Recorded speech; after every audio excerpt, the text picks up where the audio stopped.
Est-ce que tu savais que pour 1 litre de crème, il fallait environ 10 litres de lait? Est-ce que tu savais aussi qu'il y avait plus d'une dizaine de sortes de crème? Eh bien, si tu cherches à élargir ta culture générale, ou tu es un pâtissier qui veut réviser sa technologie, eh bien cette vidéo est faite pour toi. Déjà à la base, les origines de la crème. C'est en 1878 que la première écrémeuse centrifugeuse est faite par le suédois Laval. Elle a permis grandement d'accélérer le processus de fabrication de la crème. Pourquoi? Car avant la crème, on la faisait décanter pendant 24 heures. Pourquoi? Eh bien ça, on va le voir dans le processus de fabrication de la crème. Au XVIIe siècle, innovation majeure attribuée au célèbre intendant Vatel, qui officiait au château de Chantilly. Je vous le donne en mille, c'est la crème Chantilly. Ok, assez de blabla historique, comment on fait de la crème?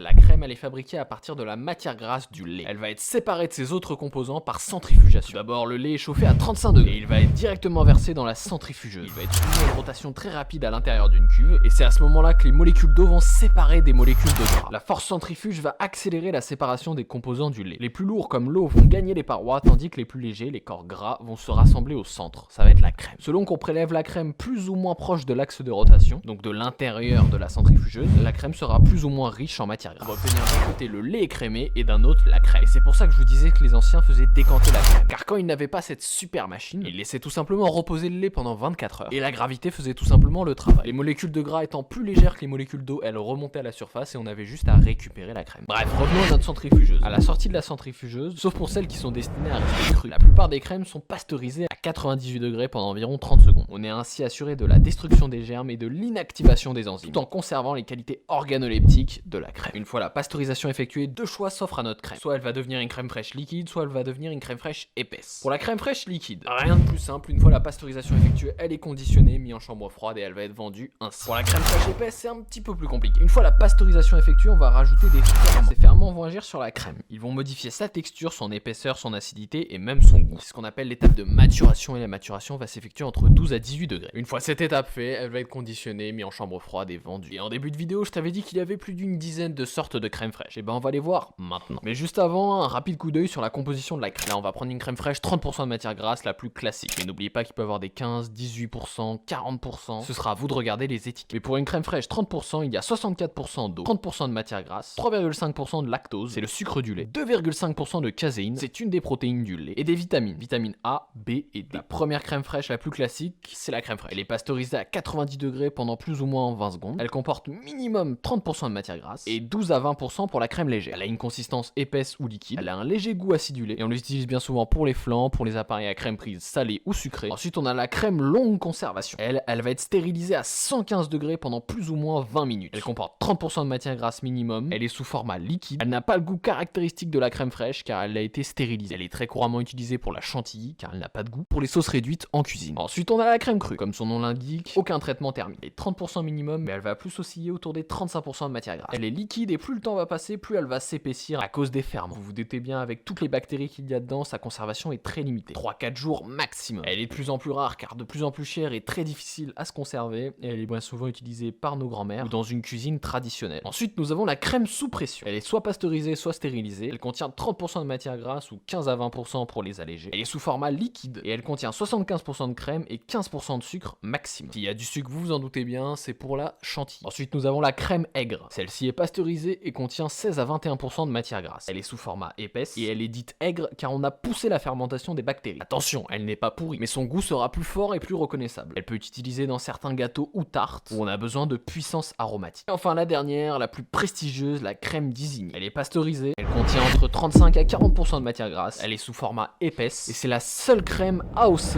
en France. C'est une appellation d'origine contrôlée. Elle est bien plus chère, mais son goût est reconnaissable entre 1000. Et vous vous doutez bien que toutes ces crèmes se conservent au frais. D'ailleurs, petite anecdote sur la crème, l'addition de toute autre matière grasse autre que la matière grasse laitière est formellement interdite.